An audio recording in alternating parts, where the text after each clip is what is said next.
Have you ever felt a chasm opening between you and someone you love?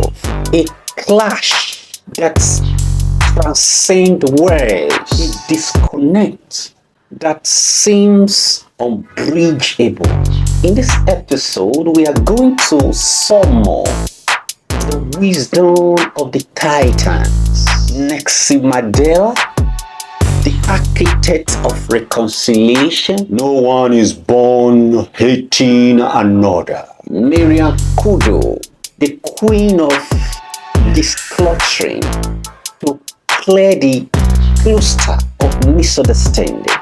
Does it spark joy? Malala Yousafzai, a voice of the future, to call for education and empathy.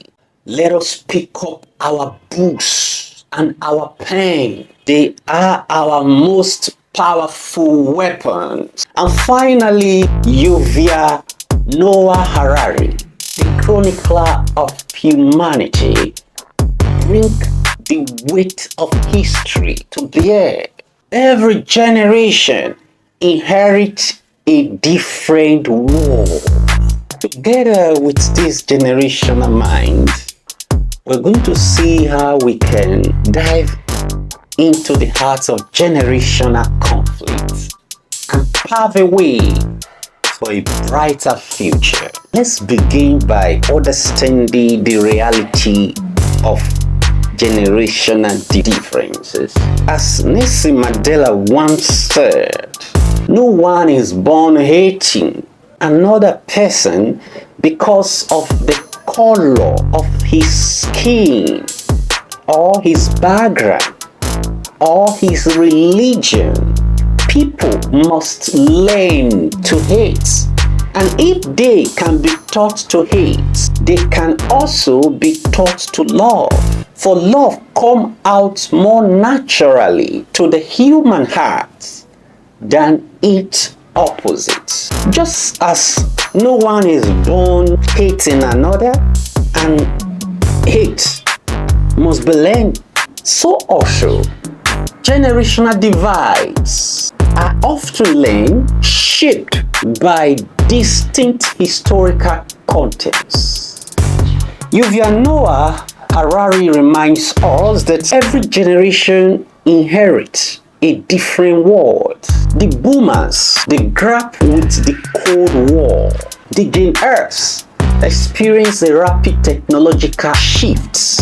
The millennials grew up with constant connectivity. And the Gen Z navigates a world of climate change and social media saturation. These are four different generational gaps. And these four gaps experience a different world that the other do not even have an idea of. Every generation inherits a different world. Different generation, different problems. You and I now know what they call the generational divide. If the boomers do not understand the Gen Z, you don't blame them. If the millennials do not understand the Gen X, don't blame them. But does that mean we cannot bridge this divide? Kuda philosophy of sparking is applicable here. Let's discard outdated stereotype and embrace shared values. Whether you are a boomer, a Gen Z, a millennial, a Gen X, there is something we value together. We value security, we value purpose, and we value a sense of belonging. We can find a common ground, even though we exist in a totally different worlds. My father values security, I value security. My grandfather values security, I value security. Nobody wants to be bombed in his house all in the name of religion fundamentalism. Doesn't matter the generation you belong.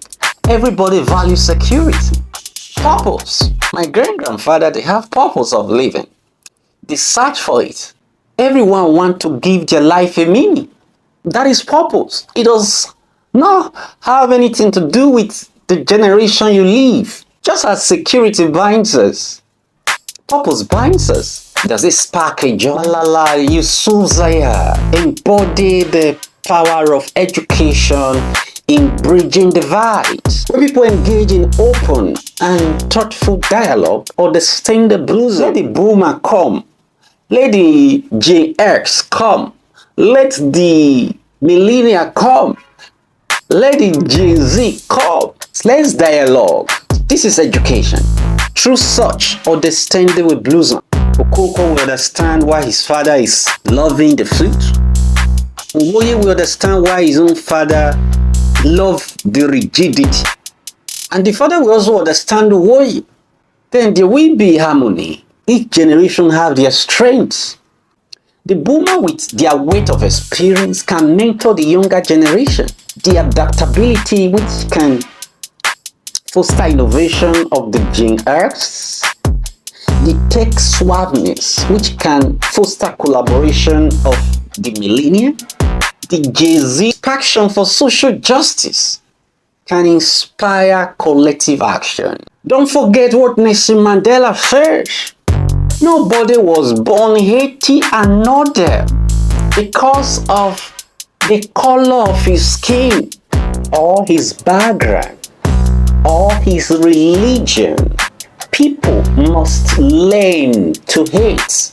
And if they can be taught to hate, they can also be taught to love. For love comes out more naturally to the human heart than its opposite.